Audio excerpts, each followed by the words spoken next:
Hello and welcome. This is Heartstock Radio. I am your host, Carol Murphy, and Daniel Hogan is in the studio. Today, our guest is Michelle McLaughlin. She is speaking with us from Montana. I'm always excited when we get to share the story of a fellow entrepreneur from the state of Montana. Just a moment, Michelle will be with us and tell us all about what she is up to. She is the founder of Montana Pure Skin. I'd like to remind you that you can email us at heartstockradio@gmail.com. We're on all the social media channels as well. You can also find us on the KBMF website, 102.5. Thanks for listening. This is Heartstock.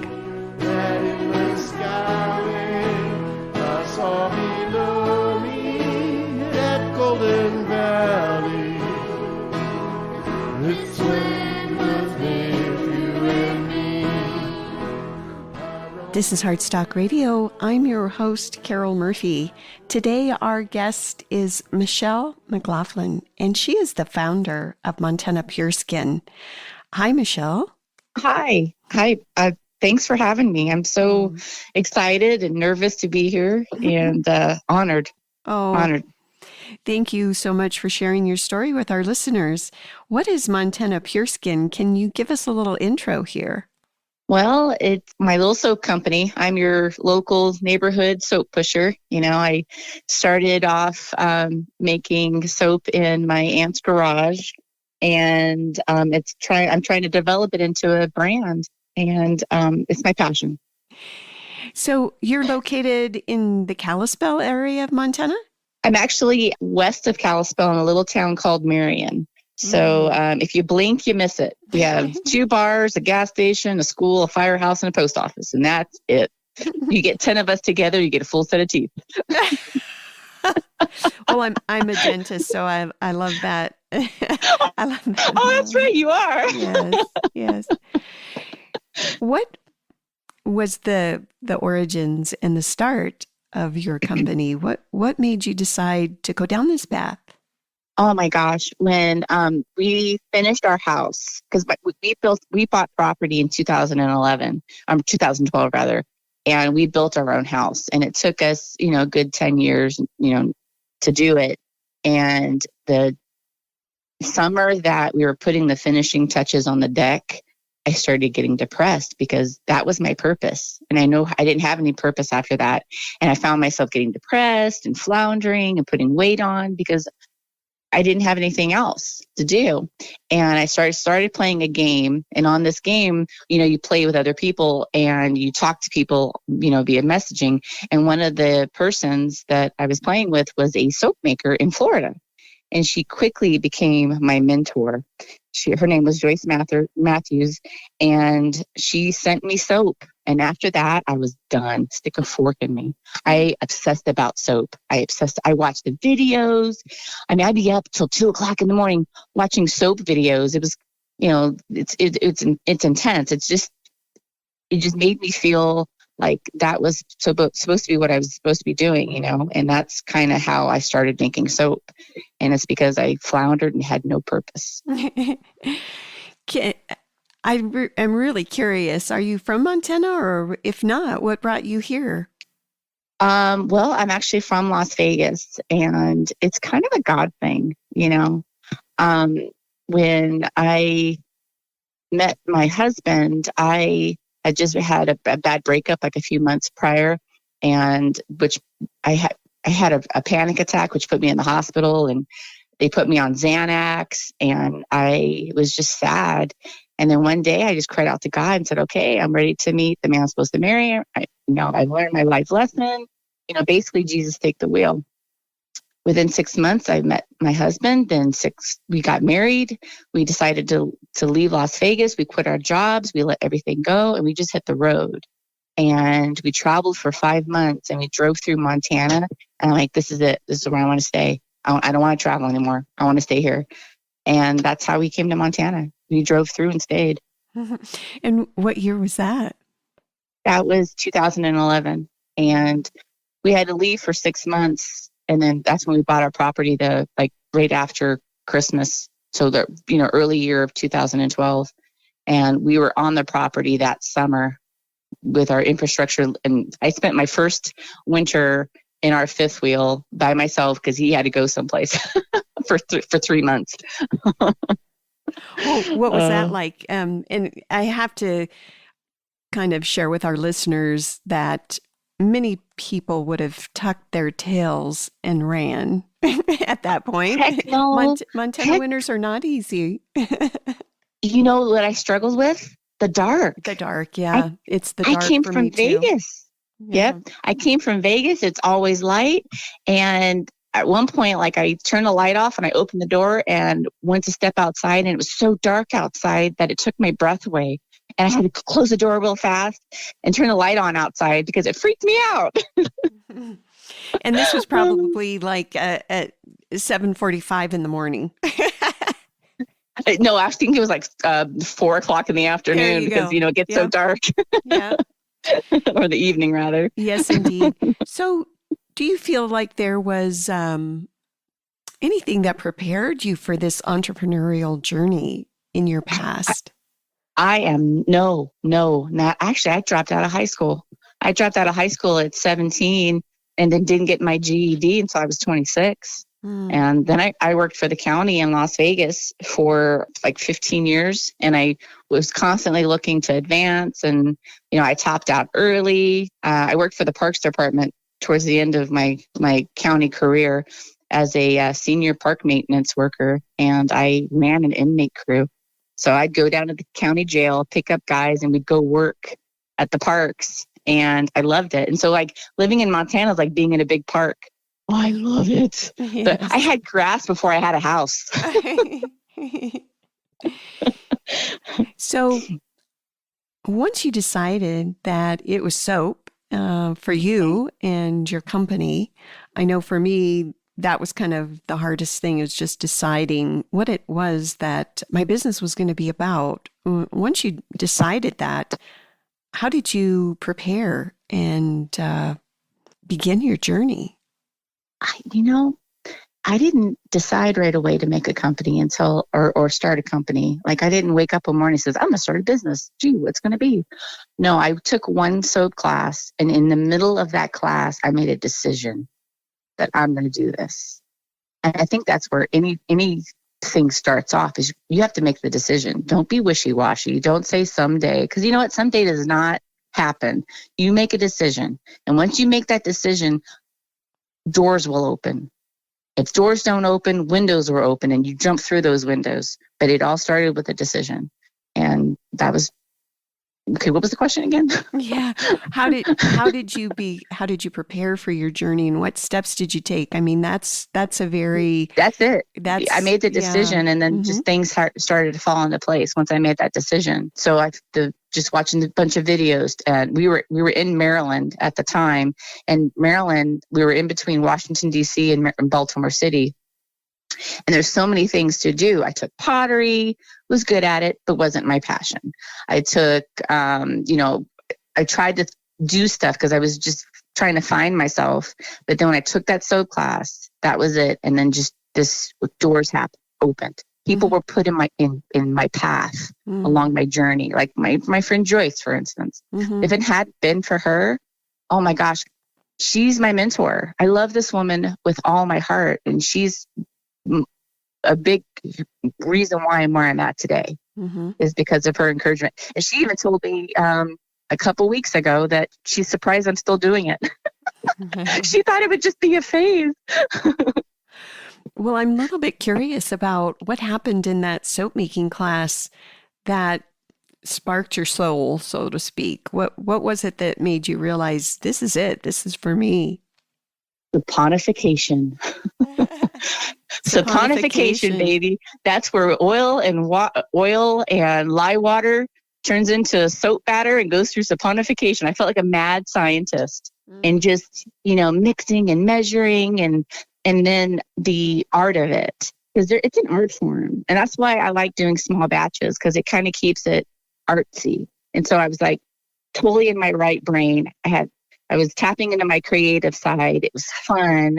And then people enjoyed it afterwards, You said that people were put in your path. and your business evolved from there. Can you share a little bit, the first beginning stages, what were critical for you? Gosh, that's a tough question, because really, I think once I made the decision, it was just easy. Things fell into place. It's hard to explain. It was so effortless, So I met someone through Instagram. They were using Equid. So my website is through Equid. That fell into my lap, and then, okay, so we were in Florida. That's where I learned how to, did my first soap batches down in there. And then we traveled to Arizona. And then on the way through back up to Montana, we went through Vegas, and I had a bunch of soap that I had made. And so I had my friends that from Vegas, give me pity purchases.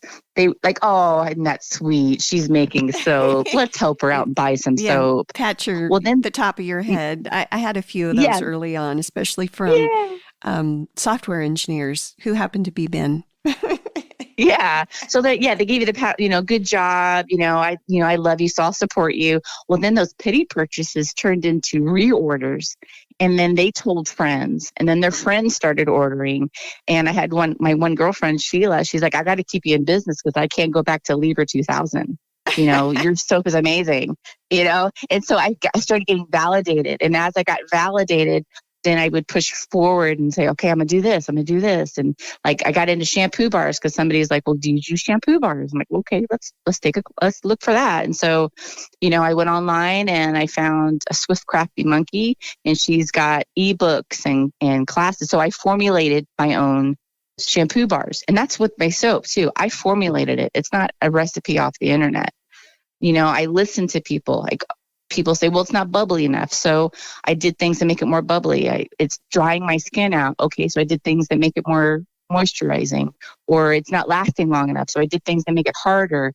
And so I listened to people's feedback, and I made adjustments, and just kept, like the little train that could, I just kept on going, one foot in front of the other. And what came next after your website? Farmers markets. Last year we didn't do any farmers markets because a lot of things were canceled, which is good. It's okay. I'm okay with that because I use that time to learn and to kind of evolve my label, my packaging. And this year the farmers markets were phenomenal. I did not expect what happened at farmers markets. I got hammered. I almost ran out of soap, and I had well over 500 bars of soap, and it floored me. And then people coming back and getting more because they liked the first one they got, So farmers markets and your website and Instagram. Oh, okay. Yes. And how is Instagram helping? Well, there's auction houses on Instagram. And so what I would do is I would auction, there's a couple of Keep It Handmade as an auction, Spare Time auction house.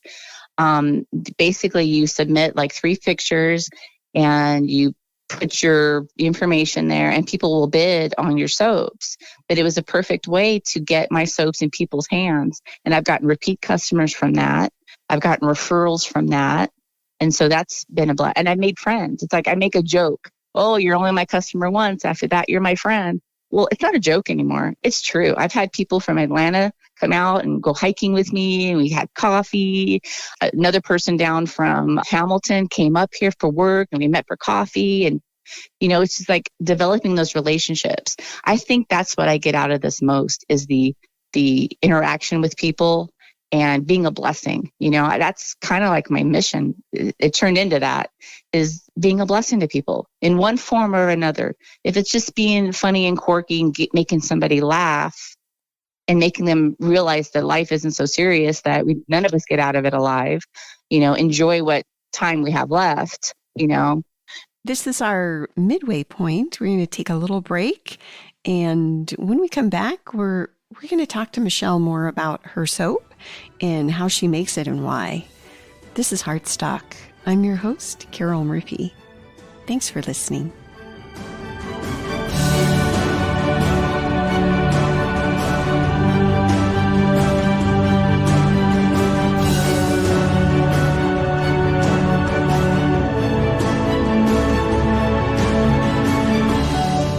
This is Heartstock Radio. Today, our guest is Michelle McLaughlin, and we were just talking about her startup business and kind of the evolution of that. And you mentioned, Michelle, your mission. Can you talk a little bit more about that? What is the mission of Montana Pure Skin? Well, in the beginning, I had no mission. I was just kind of, putting one foot in front of the other. And one day, a friend of mine, she says, "How can I pray for you today?" And I said, "You know what? Pray that I'm a blessing to someone. Pray that I bless someone's life today." And I was just getting ready to go to a farmer's market. I was actually there setting up. And it just came out of my mouth. And that's what's kind of involved into my mission, is to be a blessing in some way. If it's to eventually get big enough to where I can be an employer and I can, help lift people up, to better themselves, or to bump into someone and just have a conversation and have a connection and make them feel better about themselves, So I don't know, can being a blessing be a mission? I don't know. We'll see. I think that's a great mission myself. And you talked earlier a little bit about your formulations. And I'm just wondering, what is your secret sauce here? What's in your soap? And why is that important? Why did you, you talked about just kind of the practical aspect of it, but is there anything else special about what's in your soap?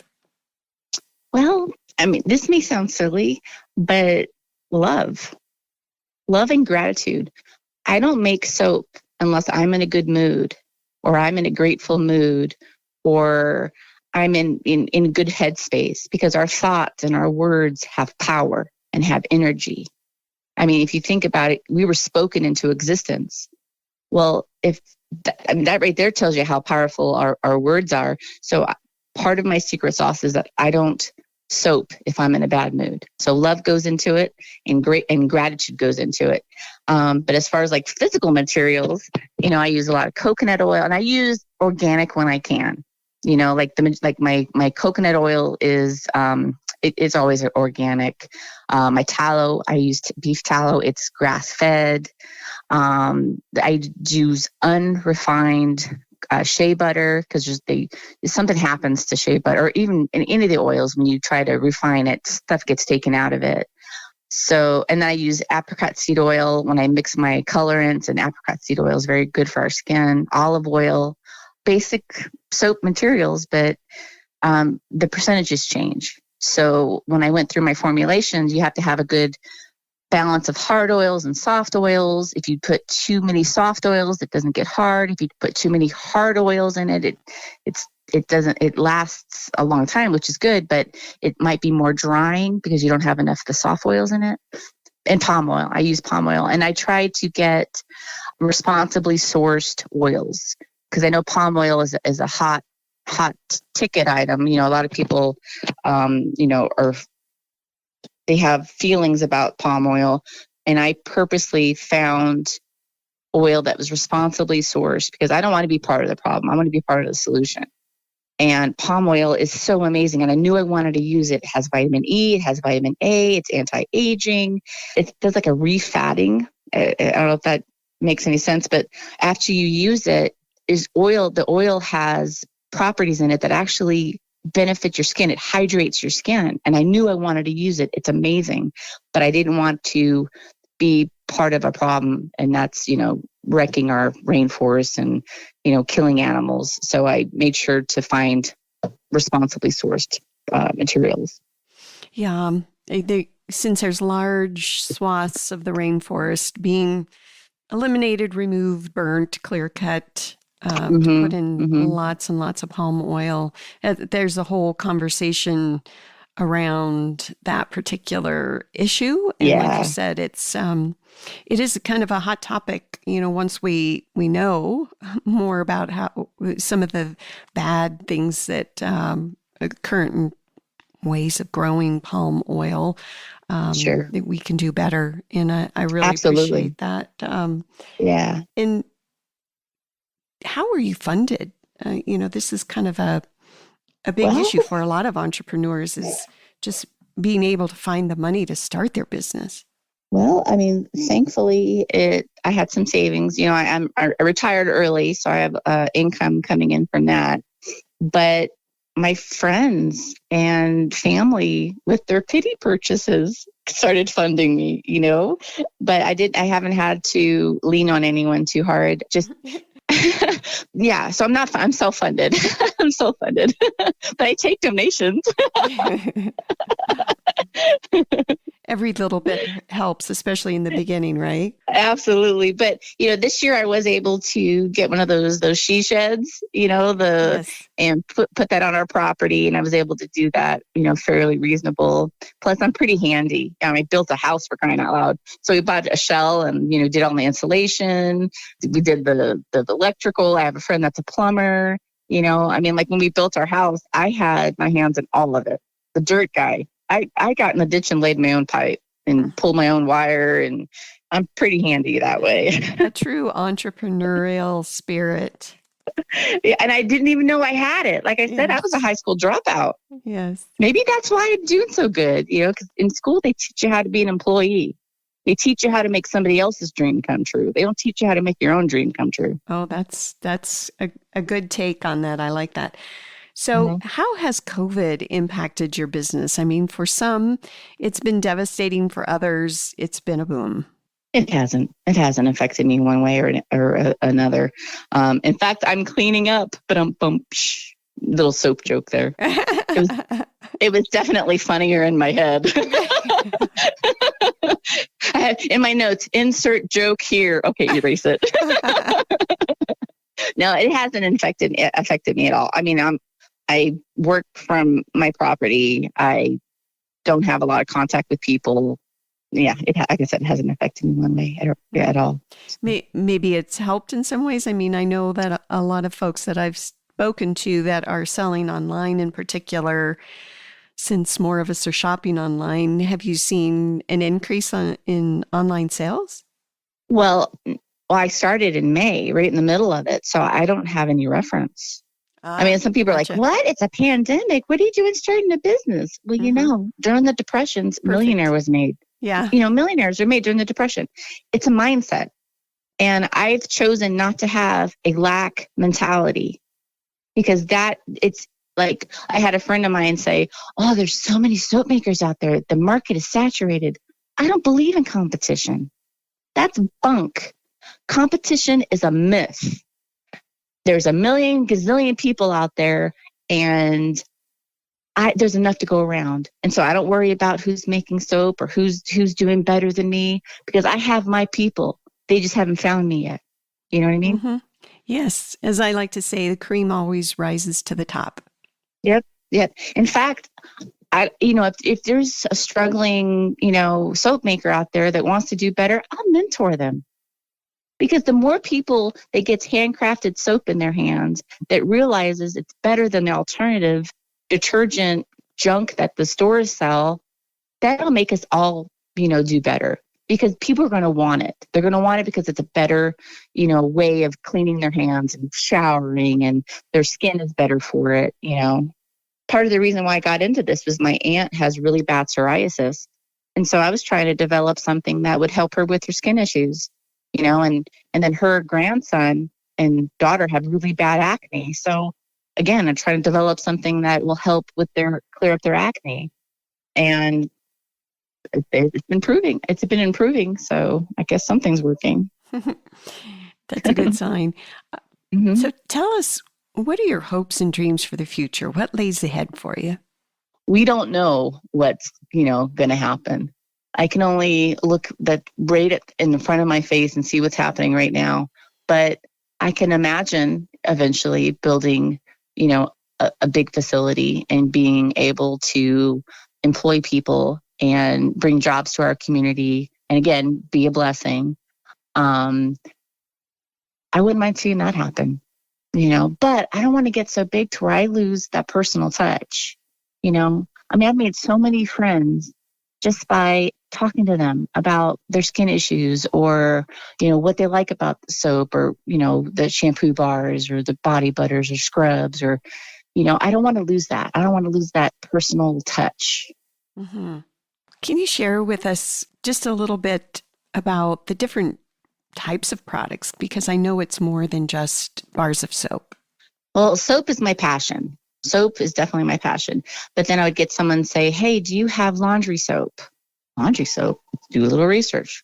They wanted 100% coconut soap. You would think that 100% coconut soap would be a great bar of soap for your skin. Well, it's not. It strips every strip of moisture from your skin. It's very cleansing. It's perfect for laundry soaps. And then you add borax and washing soda and baking soda and, a fragrance to it. And you have a wonderful laundry soap, handcrafted laundry soap that works just as well as the store-bought stuff. I had cut myself and I had blood on my sheets and I didn't notice it. And then when I went to throw them in the washing machine, I said to myself, I need to treat that little blood stain. Well, I forgot to. And my soap got it out. My laundry soap got it out. I was shocked, so it works just as well as the store-bought stuff without that icky chemicals that stay on your skin, And then I do salt scrubs or salt glows. When I went to massage school in my my mid-20s, we learned how to do salt glows, and I have those available, and I make them fresh. So they don't sit around and get rancid. And that has like 3 different types of salt and clay and honey and 2 different types of oil. And it's wonderful. It's an experience. And I have one bag. I'm thinking about renaming it couples therapy because you use enough for like 2 people.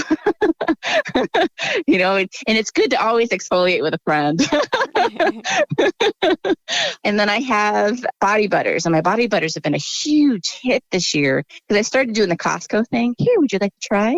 Giving samples, and people love it because it's not greasy. It soaks right into the skin, smells good, but so they get a benefit out of it, and they've been coming back for more. And then shampoo bars. Shampoo bars were a request.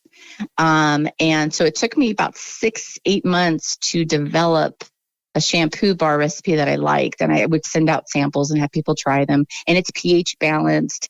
I haven't cut my hair in 1.5 years. And my ends look fine. They look great. I've been using shampoo bars for 6 months now, during my testing phase. And my hair is in great shape. And then one other thing, this year at the farmer's market, I had people asking me about mosquito spray. So I had this botanical mist base that has all these wonderful vitamins and stuff in it and extracts. Well, then I added essential oils to it to make it a mosquito repellent. And it's been a huge hit to the point where I had to launch it on my website because people are requesting it. How might folks find you, Michelle? Well, they can find me through my website, which is montanapureskin.com. Instagram is Montana_pure_skin. They can find me on Facebook. They just, search Montana Soap Maker, and I think I pop up. And you can call me 406-407-3451. I'm always available to answer questions. And if I don't have the solution, I'll find the solution, or I'll put you in the direction of someone who does have the solution. Yeah. This is Heartstock, and thank you so much, Michelle, for sharing your story and for making soap and being a blessing. Thank you. As usual, we'll see you next week. Peace. No trespass. Heartstock Radio is a production of KBMF 102.5 Butte America Radio. Hear our programs every Friday at 5 p.m. Mountain Standard Time via live stream at butteamericaradio.org.